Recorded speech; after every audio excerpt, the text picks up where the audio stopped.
Hello दोस्तों, मैं सुशील कुमार राठौर, आपको इसके राठौर चैनल में स्वागत है। दोस्तों, आज मैं आपको एक्सरसाइज 2.1 एनसीईआरटी के मैथ, हाँ दोस्तों, एनसीईआरटी के मैथ के दोस्तों बेसिक बताने वाला हूं।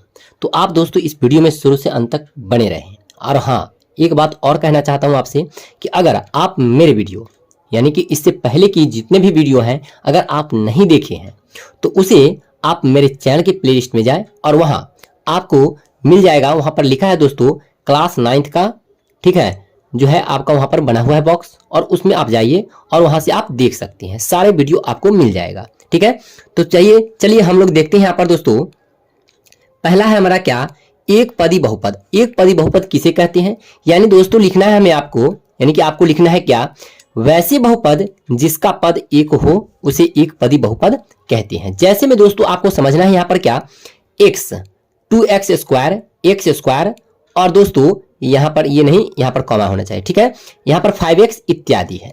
यानी कि आपको जो है ये क्या है, एक पद जिसमें केवल एक ही पद हो। हाँ दोस्तों, जिसमें क्या हो, एक पद हो, उसमें केवल एक पद। अब कहिएगा दोस्तों ये हमारा एक पद है, ये एक साथ में है, 2x स्क्वायर है एक साथ में, तो यानी कि दोस्तों ये हमारा एक पद है।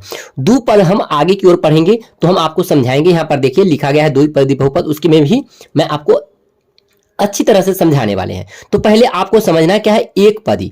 एक पदी में आपको कुछ भी लिखा रहा है, जैसे कि x 2x square, x square 5x, या दोस्तों यहां पर रखे लिखा रहेगा 10x के पावर 5, तभी भी ये क्या है आपका, तो एक पदी बहुपद ही कहलाएंगे। ठीक है, उसी प्रकार दोस्तों देखना है हमको द्विपदी बहुपद। क्या देखना है, द्विपदी बहुपद। एक क्या है, तो ये चलिए आइए देखते हैं इसको। कह रहा है कि वैसे बहुपद जिसका पद दो हो, जैसे बहुपद जिसका पद क्या हो, दो हो, उसे द्विपदी बहुपद कहते हैं। जैसे में दोस्तों x + 2, देखिए यहां पर एक हो गया और एक ये हो गया, तो दो पद हो गया ना, एक और एक, दो पद, इसी को हम कहेंगे क्या, द्विपदी बहुपद। उसी प्रकार x² + 2, या दोस्तों 2x² + 4, 2x² + x, या दोस्तों इसी प्रकार बहुत सारे हो सकती हैं। ठीक है, तो ये आपका जो है उदाहरण में आप इतना लिख सकते हैं, ये हमारा क्या हुआ, तो द्विपदी बहुपद का जो है उदाहरण है। उसी प्रकार दोस्तों हम लोग देखेंगे यहाँ पर तीसरा क्या है, त्रिपदी बहुपद। त्रिपदी बहुपद में है दोस्तों आपको जानना, त्रिपदी बहुपद में है वैसे बहुपद। पहले तो परिभाषा जानते हैं, उसके बाद जैसे में इसका उदाहरण समझेंगे। वैसे बहुपद जिसका, ठीक है, जिसका पद तीन हो।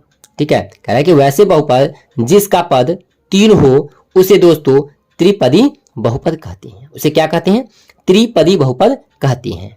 ठीक, जैसे में आप लिख सकते हैं 2x स्क्वायर + 4x + 1। जैसे देखिए एक हो गया, दो हो गया, ये तीन हो गया, यानी कि तीन पद है इसमें कितने पद है दोस्तों, तीन पद है, इसीलिए त्रिपदी है।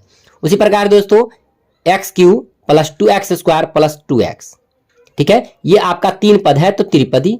उसी प्रकार दोस्तों हम इस प्रकार लिखेंगे और इससे आगे भी आप लिख सकते हैं त्रिपदी का उदाहरण।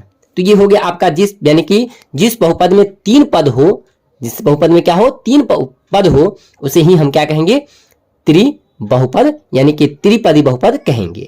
ठीक है, उसी प्रकार देखेंगे दोस्तों शून्य बहुपद। शून्य बहुपद क्या है, यहां पर देखिए शून्य बहुपद में है शून्य बहुपद, यानी कि पहले इसे परिभाषा जानते हैं। तो शून्य बहुपद वैसे बहुपद जिसका सभी गुणांक शून्य हो, उसका सभी गुणांक क्या हो, शून्य हो, उसे शून्य बहुपद कहते हैं। जैसे में दोस्तों यहां पर देखिए 0 × x² - 0, यानी कि इसको सभी गुणा करेंगे, यानी कह दिया ना सभी गुणांक क्या हो दोस्तों, शून्य हो। यहां पर बता दिया गया है कि सभी गुणांक क्या होगा, शून्य होगा। अगर शून्य होगा तो कंफर्म है दोस्तों कि ये क्या होगा, शून्य बहुपद। जैसे 0 × x² - 0, यानी कि सभी को गुना करेंगे तो आपको क्या प्राप्त होगा, शून्य होगा। अब इसको देखिए यहाँ पर 2x² × 0 से करेंगे तो कोई भी संख्या में अगर 0 से गुना करते हैं दोस्तों 0 होगा, अब +0 बराबर आपका क्या होगा, 0, यानी कि कभी भी इस सभी संख्या जो है इनको गुना करने पर हमें क्या प्राप्त होगा, 0। इसीलिए दोस्तों ऐसे उदाहरण को हम क्या कहेंगे, शून्य बहुपद कहेंगे। चलिए नीचे देखिए, अब नीचे आपको बहुत ही इत्मीनान से समझना है। जैसे कह रहा है यहाँ पर बहुपद का मानक रूप, बहुपद का है मानक रूप। अब इसे पहले परिभाषा जानते हैं। वैसे बहुपद जिसका घात घटते या बढ़ते क्रम में हो, वैसे बहुपद जिसका घात क्या हो, बढ़ते या घटते क्रम में हो, उसे क्या कहेंगे दोस्तों, तो हम उसे बहुपद का मानक रूप कहेंगे। उसे क्या कहेंगे? बहुपद का मानक रूप। जैसे देख लीजिए आप यहाँ पर आपको दिया गया है 2x³ plus 3x square plus 4x plus 1। इसको आप लिख लिए हैं। इसका घात देखिए, घात क्या होता है दोस्तों? अगर किसी संख्या के ऊपर जो पावर जिसको कहते हैं वो जो ऊपर रहता है इसी को हम कहते हैं घात। ठीक है, इसी को क्या कहते हैं? घात। और जो यहाँ पर आपको मिल चुका है, यहाँ पर देखिए, यहाँ पर 2 है, यहाँ पर यहाँ पर 3 है, यहाँ 2 है और यहाँ कुछ नहीं होता है तो रैखिक बहुपद यानी कि एक छिपा होता है तो इसका घात 1 है और यहाँ कोई घात नहीं है। यानी दोस्तों ये घटते क्रम में है, तो ये घटते क्रम में है तो ये क्या है? मानक रूप में है। उसी प्रकार दूसरा उदाहरण आपका है दोस्तों x 2x square plus 3x³ plus 2x की पावर 4। यानी दोस्तों एक यहाँ पर 1 है, 2 3 4, यानी कि ये बढ़ते क्रम में है तो ये भी दोस्तों आपका मानक रूप है। तो इसी प्रकार के कुछ उदाहरण आपको ये इस प्रकार मिलते हैं।